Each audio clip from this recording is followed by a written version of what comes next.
Hello student, welcome back to my channel English by Khand Pratap. तो हम लोग पढ़ रहे हैं प्रोनाउन, ठीक है। और प्रोनाउन का सबसे ही बेहतरीन टॉपिक पढ़ रहे हैं वो है रिलेटिव प्रोनाउन। रिलेटिव प्रोनाउन में हम लोगों ने कल हु, हुम, हुज को बहुत ही डिटेल में पढ़ा है। आपको शुरू में थोड़ा सा हो सकता है न समझ में आए, ठीक है। शुरू के जो 5 से 10 मिनट का वीडियो होगा वो आपको नहीं समझ में आएगा, हो सकता है ऐसा।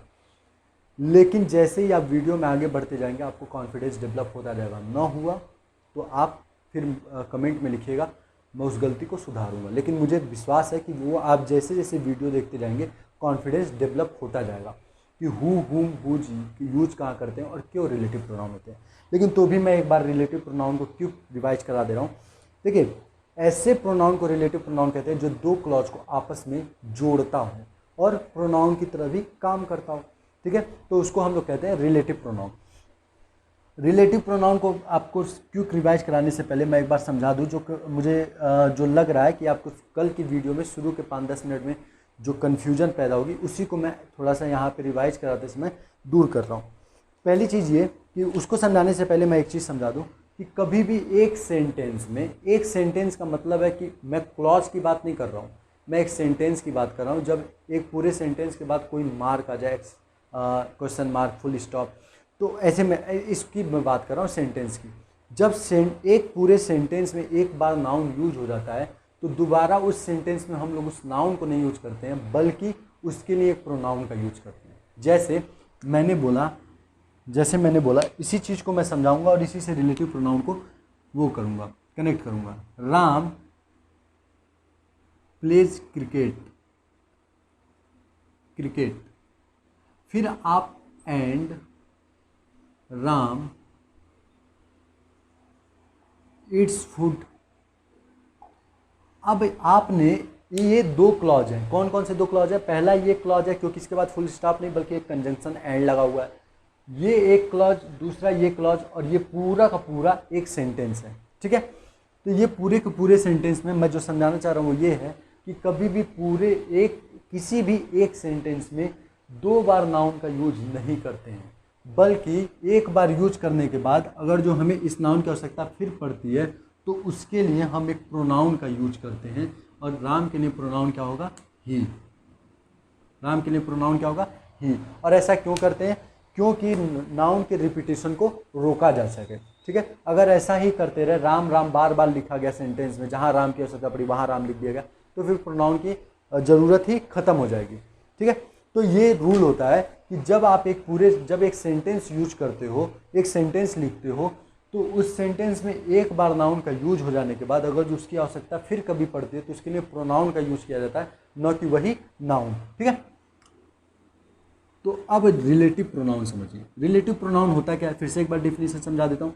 ऐसा प्रोनाउन जो किसी दो क्लॉज को जोड़ने का काम करे वही कहलाता है रिलेटिव प्रोनाउन। अब यहाँ पे ध्यान से समझिएगा, जैसे मैंने लिखा ही knows the boy, he knows the boy sings a song। मैंने ये लिखा, मैंने दो सेंटेंस लिखा है, he knows the boy, ठीक है, the boy sings a song। मैंने दो सेंटेंस लिखा हुआ है। अगर आप सिंथेसिस 12th में पढ़े होंगे तो वहाँ पे दो सेंटेंस को आपस में जोड़ने का काम दिया जाता है। मान लीजिए किसी ने कह दिया कि आप इन दोनों सेंटेंस को सिंथेसिस के द्वारा जोड़ो, ठीक है। तो इन दोनों सेंटेंस को जब आप क्लॉज बना के आपस में जोड़ोगे तो देखिए क्या होगा। आप लिखोगे, सबसे पहले तो लिखोगे, क्या लिखोगे? He knows the boy. अब आप यहाँ पे फिर से द बॉय एक बार लिख दिया तो आगे वाले में जो द बॉय यूज हुआ है इसको दोबारा नहीं लिख सकते। क्यों नहीं लिख सकते? क्योंकि अब सिंथेसिस करके हम एक सेंटेंस बना रहे हैं। मतलब कि अगर जो आपने मान लीजिए लिख दिया he knows the boy sings a song, तो ये सेंटेंस गलत हो जाएगा। क्यों? क्योंकि यहां पे दो सेंटेंस थे पर यहां पे हम लोग एक ही सेंटेंस बना रहे हैं। ये ही नोज द बॉय अलग सेंटेंस था और the boy sings a song दूसरा सेंटेंस था। लेकिन यहाँ पे ही नोज द बॉय एक क्लॉज है और the boy sings a song दूसरा क्लॉज है, और ये पूरा का पूरा दोनों क्लॉज आपस में मिलकर क्या कर रहे हैं? एक सेंटेंस का निर्माण कर रहे हैं। तो ठीक है, ये समझ में आ गया। अब देखिए मैंने जो रूल बताया कि जब एक बार एक सेंटेंस में एक नाउन का यूज कर लेते हैं तो दोबारा इसकी आवश्यकता पड़ती है तो हम उस नाउन का रिपीटिशन नहीं करते हैं, बल्कि उसकी जगह क्या यूज करते हैं, एक प्रोनाउन यूज करते हैं। ठीक है, तो हम लोग द बॉय नहीं यूज करते। सबसे पहला आपका जो कन्फ्यूजन था वो खत्म हो गया कि द बॉय क्यों नहीं यूज कर सकते। दूसरी चीज, अब हमें एक ऐसा प्रोनाउन यूज करना है जो इन दोनों ही क्लॉज को जोड़े और बॉय की जगह यूज भी हो जाए। हमें ऐसा एक प्रोनाउन यूज करना है जो बॉय की जगह यूज भी हो और इन दोनों ही क्लॉज को आपस में जोड़ दे। तो उसके लिए ही बनाए गए हैं रिलेटिव प्रोनाउन। उसके लिए ही क्या बनाए गए हैं, रिलेटिव प्रोनाउन। उसके लिए बनाया गया रिलेटिव प्रोनाउन। और रिलेटिव प्रोनाउन में होता है हु, हुम, हुज, दैट, व्हाट, विच। ठीक है, लेकिन जब हम लोग पर्सन की बात करते हैं तो वहाँ पे हम लोग हु का पार्ट लगाते हैं, हु का सब्जेक्टिव, ऑब्जेक्टिव और पॉजेसिव केस लगाते हैं। अब हम लोग को ऐसा एक प्रोनाउन चाहिए जो बॉय की जगह यूज भी हो और इन दोनों क्लॉज को आपस में जोड़े। तो ऐसा ही एक प्रोनाउन बनाया गया रिलेटिव प्रोनाउन, वो क्या है, हु। वो क्या है, हु। हु क्या करता है, इन दोनों ही क्लॉज को जोड़ता है और बॉय की जगह यूज भी होता है, बॉय की जगह आता है। हु का एक ही अर्थ कौन नहीं बल्कि जो भी होता है हिंदी में। तो अब हम लोग पढ़ेंगे वह उस लड़के को जानता है जो गाना गाता है, जो एक गाना गाता है। ठीक है, तो अब ये जो हु है ये इन दोनों ही क्लॉज को आपस में जोड़ने का काम भी कर रहा है और ये एक बॉय की जगह यूज भी हुआ है। तो इसी को हम लोग कहते हैं रिलेटिव प्रोनाउन। क्या कहते हैं, रिलेटिव प्रोनाउन। क्या कहते हैं, रिलेटिव प्रोनाउन। अब हम लोग, ये बात की बात है कि हु का यूज कहाँ होता है, हुम का कहाँ होता है और हुज का क्या होता है, कहाँ होता है। ये भी मैं आपको क्विक रिवाइज में एक बार बता दे रहा हूँ कि ऐसा कैसे कब करते हैं। पहली बात तो ये जान लीजिए एडजेक्टिव क्लॉज क्या होता है। ये हम लोग पिछली क्लास में बता रखा है, लेकिन एक बार इस क्लास में भी बता रहा हूँ। मैंने बताया था कि नाउन को डिफाइन करने वाला वर्ड, फ्रेज या फिर क्लॉज एडजेक्टिव कहलाता है। नाउन को किसी भी तरीके से नाउन के बारे में जो भी वर्ड, फ्रेज या क्लॉज बताता है वो क्या कहलाता है, एडजेक्टिव कहलाता है। ठीक है, अब वो डिसाइड करेगा कि वो एडजेक्टिव वर्ड है, एडजेक्टिव फ्रेज है कि एडजेक्टिव क्लॉज है। वो उस क्लॉज या वर्ड पे डिपेंड करेगा जो नाउन को डिफाइन कर रहा है। अब यहाँ पे ध्यान से देखिएगा, यहाँ पे मैंने लिखा है ही नोज द बॉय। अब मैं हु को ब्लैक पेन से लिख दे रहा हूँ। ठीक है, अब ये रिलेटिव प्रोनाउन भी आपको समझ में आ गया। तो अब मैं आपको आगे का डिफाइन कर रहा हूँ। ठीक है, अब मैंने ये लिखा है he knows the boy who sings a song. यहाँ पे जो ये पूरा का पूरा आया है हु सिंग्स अ सॉन्ग, ये जो पूरा का पूरा एक क्लॉज आया है, क्या ये पूरा का पूरा क्लॉज इस बॉय को नहीं डिफाइन कर रहा है, इस बॉय के बारे में नहीं बता रहा है। वह उस लड़के को जानता है, किस लड़के को, तो अब इस लड़के के बारे में इस क्लॉज ने बताना शुरू किया कि जो गाना गाता है। तो इस जो बॉय है, जो ये हु है, वो क्या शुरू कर दिया, इस लड़के के बारे में बताना शुरू कर दिया। हु के बाद जो क्लॉज शुरू हो रहा है वो इस लड़के के बारे में बताना शुरू कर दिया। तो इसी लड़के के बारे में बता, तो लड़का, ये बॉय क्या है, एक नाउन है। ये बॉय क्या है, एक नाउन है। तो जो क्लॉज किसी नाउन के, जो कोई भी चीज हो, अगर वो नाउन के बारे में बता रही है तो वो एडजेक्टिव होगा। तो ये नाउन और नाउन के बारे में ये पूरा का पूरा क्लॉज बता रहा है, तो ये क्या हो गया, एडजेक्टिव। और किस फॉर्म में है, क्लॉज में है, तो एडजेक्टिव क्लॉज। ठीक है, एडजेक्टिव क्लॉज समझ में आया। एडजेक्टिव क्लॉज क्या होता है ये भी समझ आ गया। अब दूसरी चीज, हु, हुम, हुज का यूज कैसे करते हैं ये भी मैं आपको समझा दे रहा हूं। अगर जिस नाउन के लिए एडजेक्टिव क्लॉज का यूज किया गया है, जिस नाउन के लिए एडजेक्टिव क्लॉज का यूज किया गया है, अगर उस नाउन, वही नाउन, एक बार फिर ध्यान से समझिए, जिस नाउन के लिए एडजेक्टिव क्लॉज का यूज किया गया है, अगर वही नाउन नेक्स्ट क्लॉज में एक्शन ले रहा है, मतलब कि सब्जेक्ट की तरह काम कर रहा है, तो हु का प्रयोग करते हैं, क्योंकि हु सब्जेक्टिव केस होता है। और यहाँ पे देखिए बॉय के बारे में ये एडजेक्टिव क्लॉज लिखा गया है, बॉय के बारे में हु सिंग्स अ सॉन्ग बता रहा है, लेकिन इस क्लॉज में भी देखिए बॉय ही गाना गा रहा है, बॉय ही गाना गा रहा है। तो जो एडजेक्टिव क्लॉज है, इसमें जिस नाउन के लिए ये एडजेक्टिव क्लॉज यूज किया गया है, वही नाउन इसमें एक्शन ले रहा है, मतलब कि सब्जेक्ट के रूप में काम कर रहा है, तो हम लोगों ने हु का यूज किया। अगर ऐसा होता है कि यही नाउन अपने एडजेक्टिव क्लॉज में एक्शन नहीं करता बल्कि कोई और एक्शन करता, उस एक्शन का इफेक्ट इस बॉय पे पड़ता, तो हुम का यूज करते। ये पिछली क्लास में मैंने बता रखा है। तीसरी चीज, अगर इस नाउन का अधिकार उसके एडजेक्टिव क्लॉज में किसी नाउन पर दिखाना होता तो हुज का प्रयोग करते हैं। ठीक है, ये हम लोगों ने समझ रखा है। एक बार मैंने रिवाइज कर दिया, इसमें आपको 100% क्रिस्टल क्लियर हो चुका होगा। ठीक है, अब हम लोग आगे पढ़ेंगे एक स्पेशल केस। अब हम लोग आगे पढ़ेंगे एक स्पेशल केस, और वो स्पेशल केस क्या है वो देखिए। मैंने पिछली क्लास में बताया है कि हु का यूज दो चीज़ों में करते हैं। एक तो सब्जेक्टिव केस में होता ही है, सब्जेक्टिव केस में होता ही है, और एक स्पेशल केस होता है जिसमें ये ऑब्जेक्टिव केस के रूप में भी काम करता है। एक स्पेशल केस होता है जिसमें ये ऑब्जेक्टिव केस में भी काम करता है। अब यही हमें समझना है। सब्जेक्टिव केस वाला तो सिंपल सा फंडा है कि अगर जो नाउन जिसके लिए हम लोग एडजेक्टिव क्लॉज यूज किए हैं, अगर वो नाउन अपने एडजेक्टिव क्लॉज में एक्शन कर रहा है, सब्जेक्ट के रूप में काम कर रहा है, तो सब्जेक्टिव लगा देते हैं हु। लेकिन ऑब्जेक्टिव केस में कब हु का यूज करते हैं वो हम लोग समझेंगे। ठीक है, अब वो समझने के लिए मैं पहले आपको एक एग्जाम्पल दूंगा।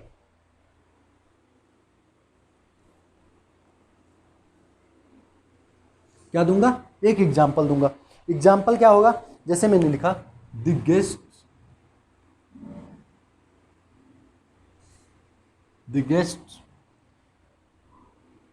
whom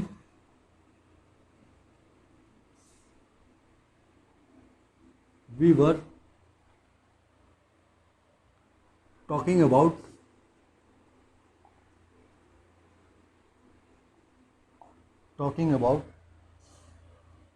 have come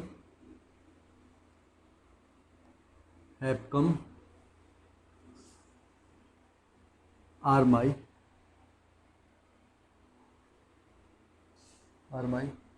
brothers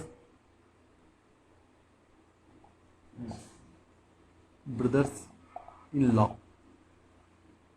ठीक है, ब्रदर्स इन लॉ ये आया हुआ है CGL मेंस 2016 में। ये CGL मेंस 2016 में आया हुआ क्वेश्चन है। अब यहाँ पे ध्यान से समझिएगा। अब यहीं पे स्पेशल केस शुरू होगा। पहली चीज़ ये कि आपको दिमाग खुला रखना है। मैं एक एक चीज़ में तोड़ के इसको बताऊंगा। ठीक है, एक एक चीज़ में इसको तोड़ के बताऊंगा कि ऐसा क्यों होता है। पहली बात ध्यान से समझिए। अभी के लिए फ़िलहाल आप दिमाग से एकदम भूल जाइए, यहीं तक का सेंटेंस पढ़िए। एक बार बस यहीं तक का सेंटेंस पढ़िए। तो सेंटेंस आप क्या पढ़ेंगे? The guest whom we were talking about, बस यहीं तक पढ़िए। तो आपको देखेंगे कि द गेस्ट, और गेस्ट के लिए ये एडजेक्टिव क्लॉज यूज किया गया है टॉकिंग अबाउट तक। whom we were talking about तक क्या किया गया है? एडजेक्टिव क्लॉज का यूज किया गया है। ठीक है, ये क्या है? एडजेक्टिव क्लॉज है। और किसका एडजेक्टिव क्लॉज है? इस गेस्ट का।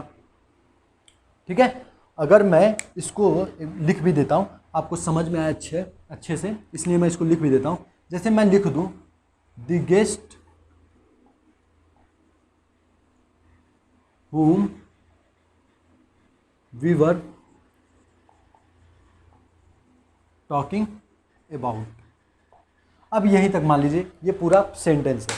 अभी बस इतना ही मान के चलिए। अब देखिए यहाँ पे जो ये गेस्ट है ये क्या है? एक नाउन है, और इस नाउन के बारे में बात हो रही है कि वो मेहमान, कौन से मेहमान? जिनके बारे में हम लोग बात कर रहे थे, तो इस गेस्ट के बारे में ये पूरा का पूरा एक क्लॉज बताया, तो एडजेक्टिव क्लॉज हो गया।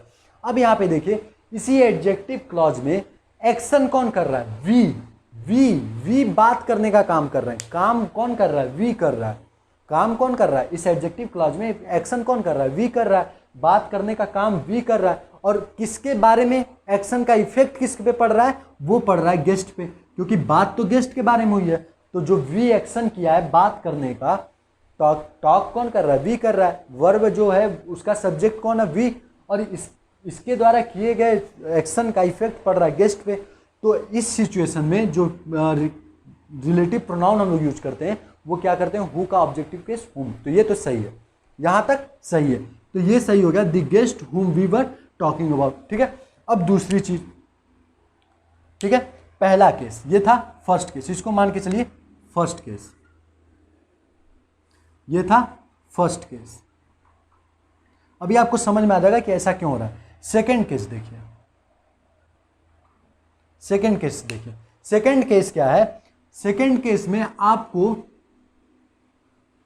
सेकंड केस में क्या है, आपको talking about, whom we were talking about को भूल जाना है, हुम वी वर टॉकिंग अबाउट को भूल जाना है। मैं ये समझाने के लिए लिख रहा हूं।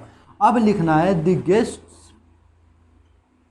द गेस्ट, अब यहां पे हुम हैव कम, हुम हैव कम, हुम हैव कम। अब ये है नेक्स्ट क्लॉज, नेक्स्ट क्लॉज में यही रिलेटिव प्रोनाउन हम लोग लेके चल रहे हैं, क्योंकि ये कॉमन है, दोनों ही क्लॉज को जोड़ने का काम यही कर रहा है, रिलेटिव प्रोनाउन। अब यहां पे देखिए, यहां पे द गेस्ट हुम हैव कम, यहां पे गेस्ट के लिए जो एडजेक्टिव क्लॉज यूज किया गया है, इस नाउन के लिए जो एडजेक्टिव क्लॉज यूज किया गया है, उसमें एक्शन कौन ले रहा है, उसमें एक्शन गेस्ट ही ले रहा है, जो आए थे, जो आए हैं, सॉरी जो आए हैं, मेहमान, कौन से मेहमान, जो आए हैं। तो आने का काम गेस्ट ने किया, इस क्लॉज में आने का काम किसने किया, गेस्ट ने किया। तो जो एडजेक्टिव क्लॉज में उसमें एक्शन कौन ले रहा है, यही गेस्ट ले रहा है, यही नाउन ले रहा है। तो इसके अनुसार यहाँ पे हुम क्या हो गया, गलत हो गया, और तब इसके अनुसार रिलेटिव प्रोनाउन क्या यूज होना चाहिए, हु, क्या होना चाहिए, हु, हु। समझ में आया क्यों, नहीं समझ में आया, एक बार और देखिए, एक बार और ध्यान से समझिए। हुम, यहां पे ध्यान से देखिएगा, द गेस्ट हुम हैव कम या फिर हु हैव कम, यहां पे जो गेस्ट के लिए एडजेक्टिव क्लॉज लगा हुआ है, यहां पे जो गेस्ट के लिए एडजेक्टिव क्लॉज लगा हुआ है, हैव, हु हैव कम या हुम हैव कम, उसमें काम, आने का काम कौन कर रहा है, एक्शन कौन ले रहा है, गेस्ट ही तो ले रहा है, आने का काम गेस्ट ही तो कर रहा है। तो मैं यही तो बताया हूँ पिछली क्लास में कि जब एडजेक्टिव क्लॉज में वही नाउन वर्क एक्शन ले जिसके लिए एडजेक्टिव क्लॉज लिया गया है, तो हम लोग रिलेटिव प्रोनाउन हु का यूज करते हैं। तो यहाँ पे हुम क्या हो जाता है, गलत, और सही क्या होता, हु। तो चलिए हुम सही हो गया, ठीक है, हुम क्या हो गया, सही हो गया। और ये आर माई इन लॉज दोनों में कॉमन चल रहा है, यहाँ भी are my brothers in law, और यहां पे भी are my brothers in law, ये कॉमन चल रहा है। ये क्यों कॉमन चल रहा है, क्योंकि इस सब्जेक्ट का जो वर्ब है वो ये है, are my brother in laws, क्यों, brothers in law, sorry brothers in law क्यों है, वो हम लोगों ने पिछली क्लास में पढ़ रखा है, कि मैंने आपको पॉज लेना सिखाया था। The guest are my brothers in law, the guest are my brothers in law, ये पूरा का पूरा एक क्लॉज है, और whom we were talking about दूसरा क्लॉज है। सेम यहाँ पे भी the guest are my brothers in law who have come, ये क्या है, the guest are my brothers in law first clause, who have come second clause, ठीक है। अब यहाँ पे आपको समझ में आ गया, पहले वाले क्लॉज में जब हम लोग ये टॉकिंग अबाउट वाला ले रहे हैं क्लॉज, तब हुम सटीक बैठ रहा है, और जब हम लोग हैव कम वाला ले रहे हैं तो हु सटीक बैठ रहा है। अब आपको डिसाइड करना है कि हुम लगाएं कि हु लगाएं। तो इन्हीं विषम परिस्थितियों के लिए, ऑड सिचुएशन के लिए, हम लोगों ग्रामरियंस ने हु को एक स्पेशल पावर दिया हुआ है कि वो ऑब्जेक्टिव केस में भी काम कर सकता है। तो यहाँ पे क्या हो जाएगा, हु, क्या हो जाएगा, हु। हु में कभी भी सब्जेक्टिव केस में काम नहीं कर सकता है, लेकिन हु ऑब्जेक्टिव केस और सब्जेक्टिव केस दोनों में ही काम कर सकता है। अब ये सेंटेंस सही हो गया, सीजीएल मेंस में आया हुआ था, हुम की जगह बस हु लगाना था। क्यों लगाना था, मैंने आपको बहुत ही डिटेल में आपको समझा दिया है, ठीक है। पहली क्लॉज जब लेंगे, the guest who we were talking about, whom, अगर जो हुम लेके चलते तो the guest whom we were talking about तो सही हो जाता, लेकिन जैसे ही आप दूसरा क्लॉज लेते द गेस्ट हुम हैव कम, तो ये क्या हो जाता, गलत हो जाता। क्यों, क्योंकि यहाँ पे इसके लिए हु एक सब्जेक्टिव केस में आना जरूरी था। तो इसी के लिए एक स्पेशल केस बनाया गया हु का, कि वो ऑब्जेक्टिव केस में काम कर सकता है। कब, जब सिचुएशन ऑड हो, हु और हुम में जब विवाद शुरू हो जाए, तो हु को स्पेशल केस दिया गया कि आप सब्जेक्टिव और ऑब्जेक्टिव दोनों केस में यूज हो सकते हो। तो अब ये सही हो गया, the guest who we were talking about, यहाँ पे हु ऑब्जेक्ट केस में लिया गया, who we were talking about who have come, are my brother in law. अब देखिए इतना तो मैंने आपको समझा दिया। मान लीजिए आपको नहीं समझ में आया, ये जल्दी से समझ में आने वाला बात नहीं है। 100 में से 10 बच्चा बनना है आपको, तो इतना तो एफर्ट लगाना पड़ेगा, इतना आपको विजुलाइज करना पड़ेगा। लेकिन बाय द वे नहीं समझ में आया तो इसका भी मैं ट्रिक बता रहा हूं। जब ऐसा रिलेटिव प्रोनाउन यूज हो, जब ऐसा रिलेटिव प्रोनाउन यूज हो जिसमें 3-3 वर्ब आए, जब ऐसा रिलेटिव प्रोनाउन यूज हो जिसमें 3-3 वर्ब आए, एक वर्ब, दूसरा वर्ब और तीसरा वर्ब, जब ऐसा रिलेटिव प्रोनाउन यूज हो, ऐसी जगह रिलेटिव प्रोनाउन हु का पार्ट यूज हो जाए जहां पे एक वर्ब, दो वर्ब, 3 वर्ब एक साथ आ जाए और एक ही रिलेटिव प्रोनाउन यूज हुआ हो, तो वहां पे हुम नहीं बल्कि हु ही रहता है। हुम नहीं, हु ही रहता है। ठीक है, एक और एग्जाम्पल देखते हैं, आपको समझ में आ जाएगा वो। एक बार और एक एग्जाम्पल और लेते हैं।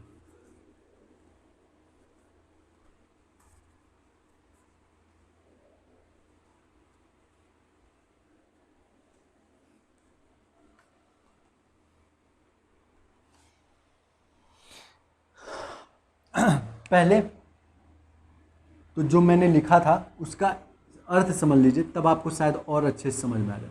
The guest who we were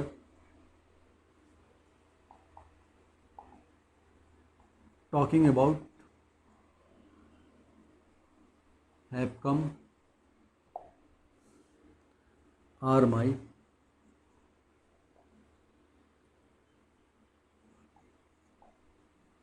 brothers in law. ये है। ठीक है, अब इसका मतलब क्या हुआ कि वो गेस्ट जिनके बारे में हम बात कर रहे थे और जो आए हुए हैं, और जो आए हुए हैं, तो यहाँ पे हु का जो यूज है अब यहाँ पे जो का बन गया। अभी तक यहाँ पे हु का जो सेंस था जिनके बारे में हो रहा था, मतलब कि मैं हु के ऑब्जेक्टिव केस में चल रहा था। वे गेस्ट, वे मेहमान जिनके बारे में हम लोग बात कर रहे थे अभी ऑब्जेक्टिव केस में, और जो आए हुए हैं, और जो हु अब यहाँ पे भी कॉमन चल रहा है, जो आए हुए हैं are my brothers in law, वो मेरे क्या है, मेरे क्या है, वो मेरे साले हैं। ठीक है, वो मेरे क्या है, साले हैं। तो गेस्ट का असली वर्ब जो है, जो देखिए अब क्लॉज कौन कौन से हैं ये भी समझ लीजिए। पहला क्लॉज ये है जो कि प्रिंसिपल क्लॉज होता है। प्रिंसिपल क्लॉज क्या होता है, प्रिंसिपल क्लॉज को कहते हैं नो कंजंक्शन क्लॉज, मतलब कि कंजंक्शन उसमें ना हो। तो प्रिंसिपल क्लॉज है the guests are my brothers in law, ये है फर्स्ट क्लॉज। दूसरा क्लॉज क्या है, ये है फर्स्ट क्लॉज। दूसरा क्लॉज क्या है ये भी देख लीजिए, आप लोग को समझ में आ जाएगा कि कैसे डिवाइड करते हैं। ठीक है, दूसरा क्लॉज क्या है, दूसरा क्लॉज है who we were talking about, who we were talking about. और तीसरा क्लॉज क्या है, who have come, who have come. ये थे 3 क्लॉज इसमें। ठीक है, और इन तीनों क्लॉज को एक रिलेटिव प्रोनाउन से जोड़ा गया था। समझ में आ गया कि हु हुम कैसे यूज करते हैं। ठीक है, और ये मैंने समझा रखा है द गेस्ट और are my brothers in law कैसे क्लॉज है, ये पिछली क्लास में मैंने समझा रखा है। ठीक है, अब एक एग्जाम्पल और लेते हैं।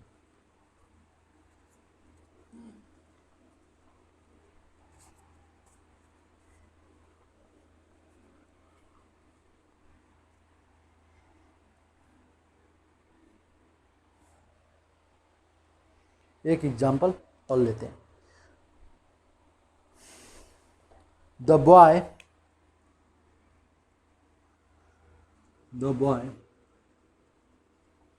whom you beat, whom you beat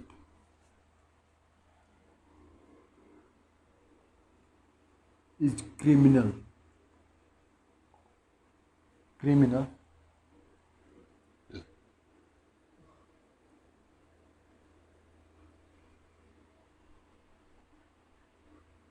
have come to my home today. ठीक है, ये एक पूरा का पूरा सेंटेंस है। इस सेंटेंस को भी हम लोग तोड़ के देखेंगे। पहली चीज़ तो इसका सेंस जान लीजिए। वो लड़का जिसको तुम मारते हो एक क्रिमिनल है, वो मेरे घर आया हुआ है, ये पूरा का पूरा इज अ क्रिमिनल होगा। यहाँ पे आर्टिकल अ छूट गया, इज अ क्रिमिनल होगा। ठीक है, और ये बैंक का आया हुआ क्वेश्चन, ठीक है, बैंक का आया हुआ क्वेश्चन है। अब यहाँ पे भी सेम वही सिचुएशन है। आप यहाँ पे भी क्लॉज को तोड़िए। पहला क्लॉज आप क्या लेके चलेंगे, मान लीजिए इज अ क्रिमिनल होता ही नहीं, मान लीजिए इज अ क्रिमिनल होता ही नहीं, तो क्या लिखते हैं आप, सीधे सीधे क्या लिखते, तो लिखते the boy whom you beat।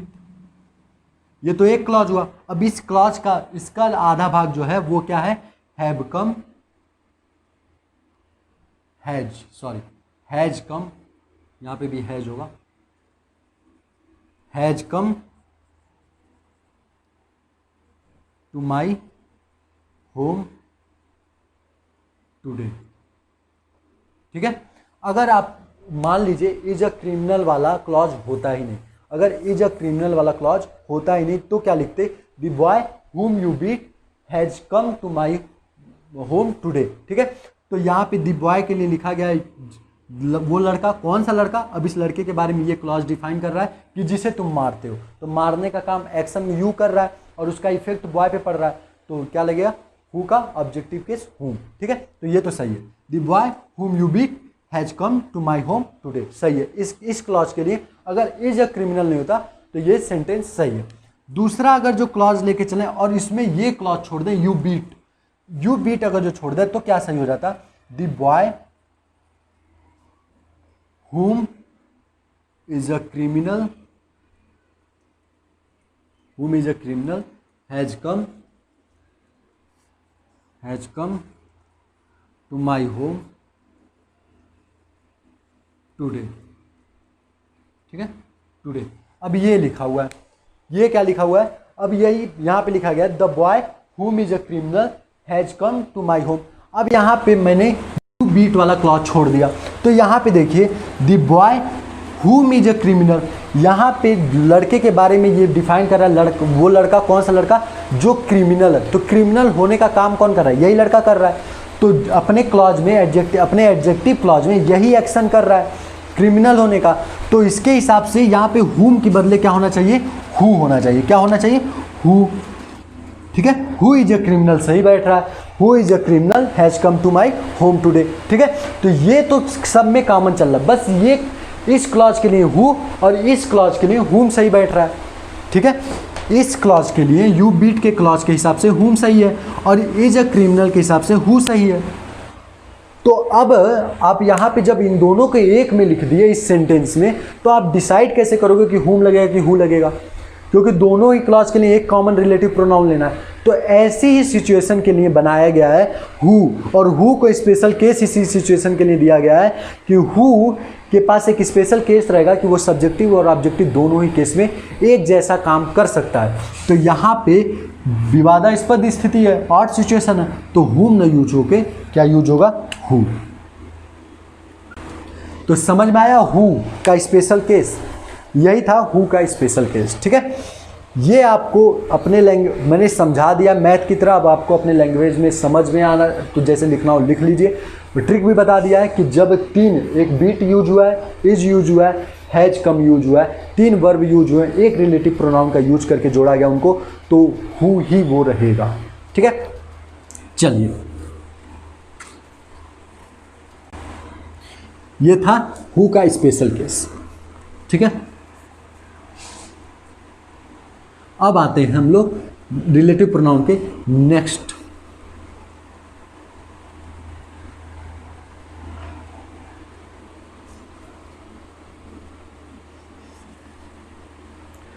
Relative pronoun का अब हम लोग नेक्स्ट टॉपिक लिखेंगे। अब उसको लिख लीजिए, नया रूल लिखिए, नेक्स्ट रूल लिखिए।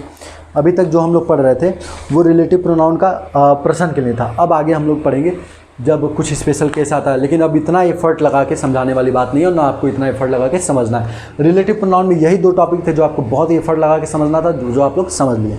देखिए लिखिए, नेक्स्ट लिखिए, ये पार्ट लिखे थे हम लोग और उसमें ये इतना कुछ 2 दिन क्लास चला यही पार्ट में। अब नेक्स्ट लिखे बी पार्ट, जो आप लोग नोट्स बना रहे होंगे उसमें ए पार्ट के आगे अब जो भी लिखे हो अब नीचे लिखे बी पार्ट। निर्जीव के लिए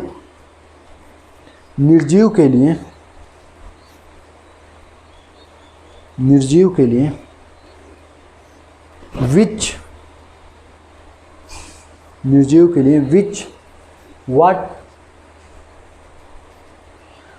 रिलेटिव प्रोनाउन का प्रयोग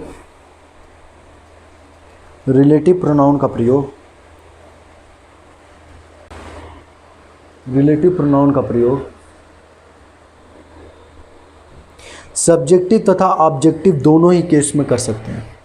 सब्जेक्टिव तथा ऑब्जेक्टिव दोनों ही केस में कर सकते हैं। बस हु का केस होता है सब्जेक्टिव, ऑब्जेक्टिव, पजेसिव, बाकी विच वाट का कोई केस नहीं होता है। ठीक है, तो विच और वाट का यूज सब्जेक्टिव ऑब्जेक्टिव दोनों ही केस में कर सकते हैं, लेकिन किसके लिए?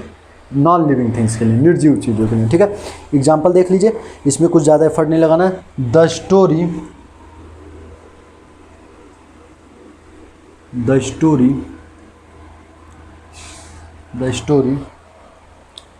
who teaches us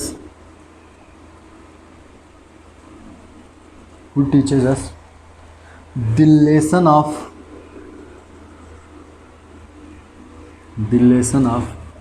morality is inspiring।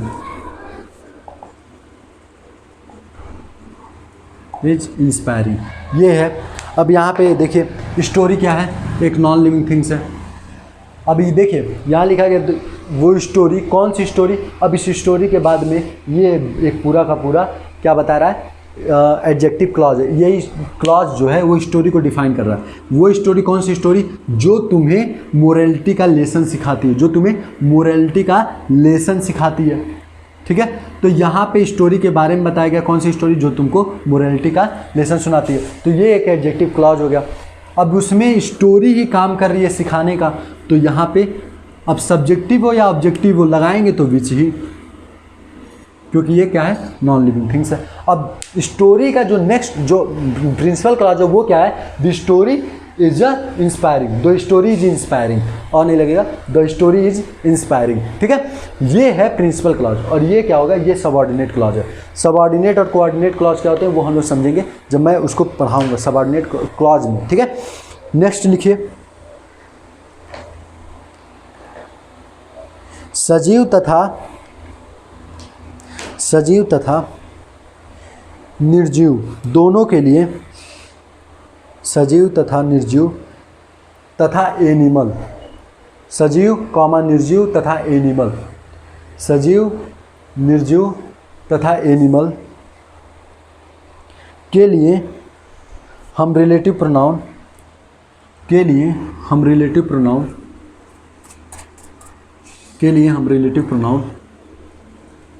That का प्रयोग करते हैं।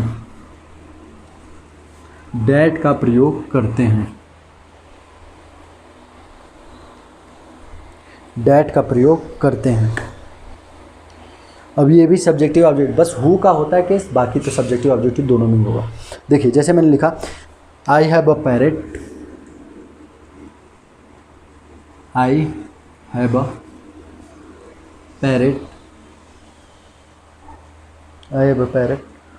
who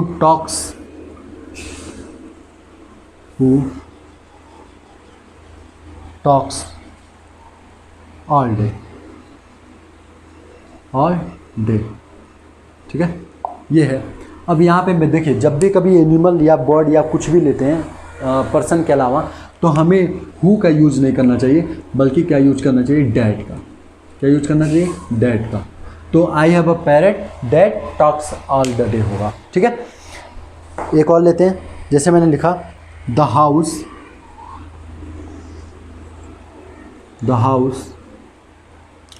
whom you bought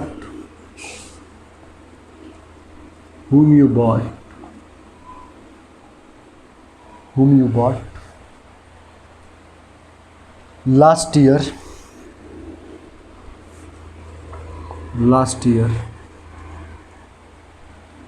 is very big, यहाँ पे क्या है, ये नॉन लिविंग थिंग्स है, तो इसके लिए हमें हु का पार्ट नहीं यूज करना पड़ेगा, बल्कि विच यूज कर लीजिए, या फिर विच यू बॉट, या फिर डैट यू बॉट। ठीक है, समझ में? अब देखिए, कभी कभी पर्सन्स के लिए भी डैट का यूज किया जाता है, कभी कभी पर्सन्स के लिए भी रिलेटिव प्रोनाउन डैट का यूज किया जाता है। वो कब करते हैं उसको लिख लीजिए, वो कब करते हैं, वो भी एक स्पेशल केस होता है वो, लेकिन आपको लर्न करना पड़ेगा, वो उसमें समझने वाली बात नहीं है। स्पेशल वर्ड हैं वो जब आते हैं किसी पर्सन नाउन के साथ, पर्सन कोई नाउन हो गया जो पर्सन है, तो हम लोग उसके साथ डैट का ही कंजंक्शन, डैट रिलेटिव प्रोनाउन का ही यूज करते हैं। लिख लीजिए, नेक्स्ट रूल है ये, नेक्स्ट रूल है, जब पहले आने वाली क्लॉज में, मतलब कि जब पहले आने वाली क्लॉज में नो वन, नो फिर one dash, sorry comma, none comma, superlative degree comma, all comma, little comma, much comma, nobody comma, somebody comma, anybody comma, nothing comma, anything comma, the same, और इसके बाद कोई noun है, the same plus noun, या फिर the only plus noun comma, the same plus noun comma, the only plus noun, फिर it is plus noun आए, या फिर इट वाज प्लस नाउन आए। अभी मैं आपको समझाऊंगा ये, आप टेंशन नहीं लीजिए। इट वाज नाउन है, इट वाज प्लस नाउन है, इट वाज के बाद कोई नाउन है। होते हैं, इसके बाद नाउन के बाद होते हैं, तो हम सदैव रिलेटिव प्रोनाउन डैट का प्रयोग करते हैं, तो हम सदैव रिलेटिव प्रोनाउन डैट का ही प्रयोग करते हैं, रिलेटिव प्रोनाउन डैट का ही प्रयोग करते हैं। जैसे अब इसको मैं मिटाऊं,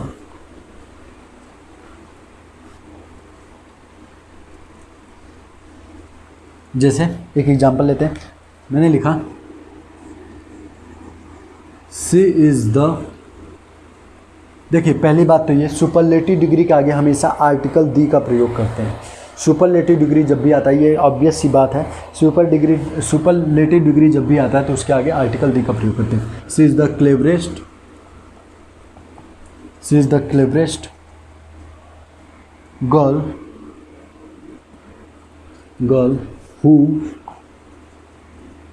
who I have ever met, अब यहाँ पे देखिए, यहाँ पे ये जो क्लॉज आया हुआ है इसका भाग तोड़ के इसके आगे नहीं यूज किया है। ये क्लॉज एक ही बार यूज हो गया, ये वो क्लॉज एक ही बार यूज हो गया, तो यहाँ पे आपको समझ में आ जाएगा कि ये एक क्लॉज है और ये दूसरा क्लॉज है। ठीक है, अब यहाँ पे देखिए पहली वाली क्लॉज जो है, जो कि प्रिंसिपल क्लॉज है, उसमें सुपरलेटिव डिग्री आया है। इसमें क्या आया है, एक सुपरलेटिव डिग्री आया है, और मैंने लिखा है कि जब भी सुपरलेटिव डिग्री यूज आता है कि पहली वाली क्लॉज में, तो हमेशा हम लोग रिलेटिव प्रोनाउन डैट का यूज करते हैं। तो यहाँ पे हुम की जगह क्या होगा, डैट, हुम की जगह क्या होगा, डैट। ठीक है, नेक्स्ट देखिए, जैसे मैंने लिखा any man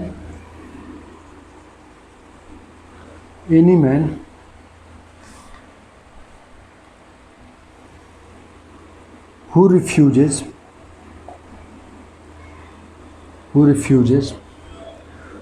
to do the job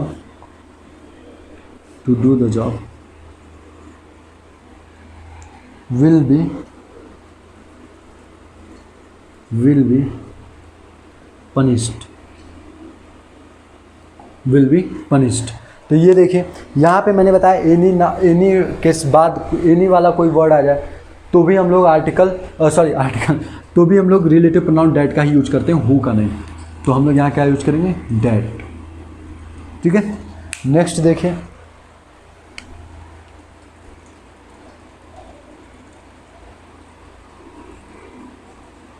Subhash Chandra Bose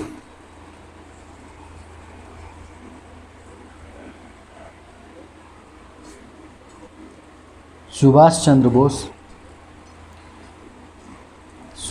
Bose was one of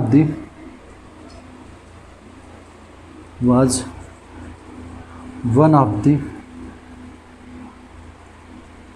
greatest freedom fighters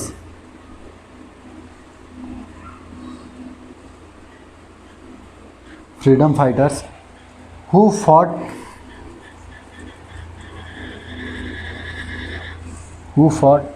against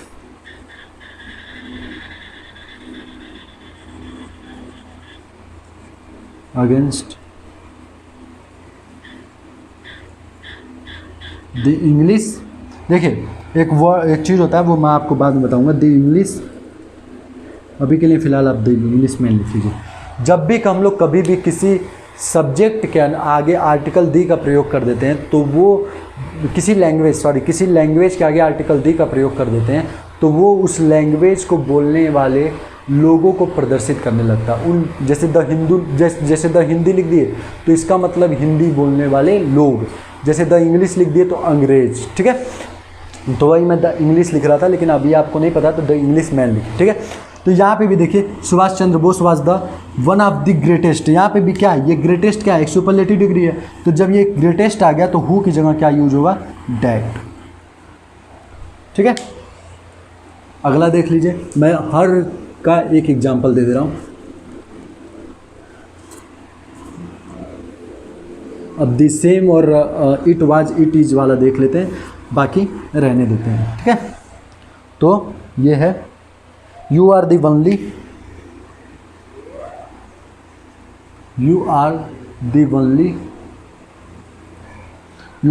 person. अब हु ना यूज हो गए, हम लोग क्या यूज करेंगे, डैट। क्यों डैट यूज करेंगे, क्योंकि यहाँ पे दी ओनली और प्लस नाउन आया। दी ओनली के बाद क्या गया है, एक नाउन आया हुआ है। ठीक है, तो हम लोग क्या यूज करेंगे, डैट कैन हेल्प हिम, ठीक है। नेक्स्ट देखिए, अब इसी तरह दी सेम प्लस नाउन आ जाता तो भी हम लोग आर्टिकल डैट का प्रयोग करते हैं। आगे देखिए, इट इज यू। अब यहाँ पे भी इट इज के बाद क्या है, नाउन की जगह ही तो प्रोनाउन यूज हो सकता है, तो प्रोनाउन के लिए भी ये रूल सही है। इट इज यू डैट होगा, इट इज यू हु नहीं होगा बल्कि डैट होगा। That I want to talk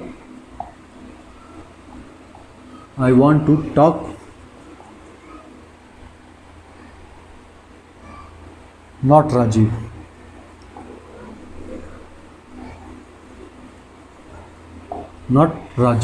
ठीक है, अब इसी तरह इट वाज आ जाता तो भी क्या आ जाता है, इट वाज आ जाता तो भी हम लोग डैट का ही प्रयोग करते। ठीक है, तो ये थे नेक्स्ट रूल। अब हम लोग का जो रिलेटिव प्रोनाउन है वो क्या हो चुका है, ख़त्म।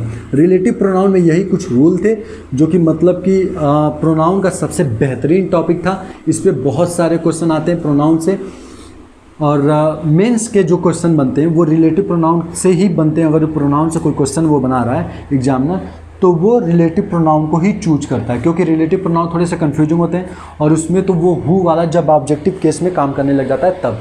ठीक है, तो हम लोगों ने देखा रिलेटिव प्रोनाउन का पार्ट और सारा ख़त्म। अगर आपको समझ में वाकई में आ गया रिलेटिव प्रोनाउन जो मैंने समझाया, मेरा एफर्ट अगर जो सच में काम आ रहा है, तो आपको क्या करना है, बस कुछ नहीं, छोटा सा सब्सक्राइब का बटन होगा आपको दिख रहा होगा, वो क्लिक कर देना, और बेल आइकन अगर जो आप सक्सेस होना चाहते हैं लाइफ में तो। ठीक है, मेरे द्वारा, बाकी आप सक्सेस हो सकते हैं कई लोगों के द्वारा, लेकिन अगर जो चाहते हैं कि मैं आप लोगों को इंग्लिश पढ़ाता रहूं तो फिर आप बेल आइकन भी दबा दीजिएगा ताकि नई जो वीडियो मेरी आएगी वो आप लोगों को पता चल जाएगी। ठीक है, दूसरी चीज़ आप लोग शेयर भी कीजिए, जैसे अगर जो किसी को बताइए भी कि देखो इस टीचर से पढ़ लो, ये अच्छा पढ़ा रहे हैं, तो उनको भी फ़ायदा मिलेगा। तो आप लोगों को बस क्या करना है, लाइक, सब्सक्राइब और शेयर। ठीक है, thank you so much, thank you. बस आज के लिए।